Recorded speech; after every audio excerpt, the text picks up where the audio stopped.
A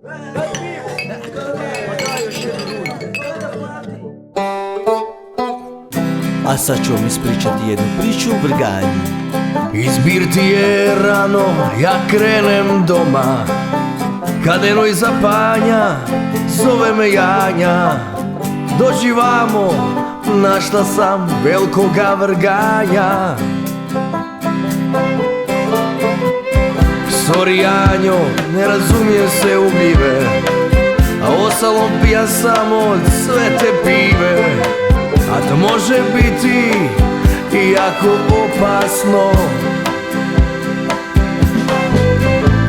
U šumi znam za svakojake gljive, bijele, žute, crvene i plave. Jao Janjo, sajačeš me glave. A vrganj pravi svakoj ženi fali da ga savije joj. Nedostaje, najbolje bi bilo da ga stavi u frižider. A piva i gljiva, to stvarno ne ide. Tako su mi drugi pričali, možeš se nadati samo halucinaciji.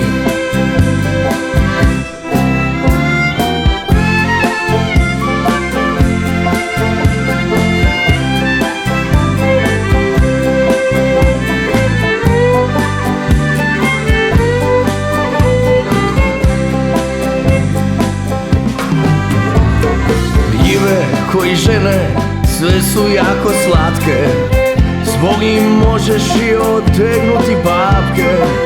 A slatka cura voli malo veći vrganj. Smeđi, klobuk, a stručak im debel. Svaka žena neka ne traži lijeka. Mladi vrganj, to je apoteka. A vrganj pravi svakoj ženi fali da ga savije joj. Nedostaje, najbolje bi bilo da ga stavi u frižider. A piva i gljiva, to stvarno ne ide. Tako su mi drugi pričali, može se nadati samo. A vrganj pravi svakoj ženi fali da ga savije joj. Nedostaje, najbolje bi bilo da ga stavi u frižider. A piva i gljiva, to stvarno ne ide. Tako su mi drugi pričali, možeš se nadati samo halucinaciji.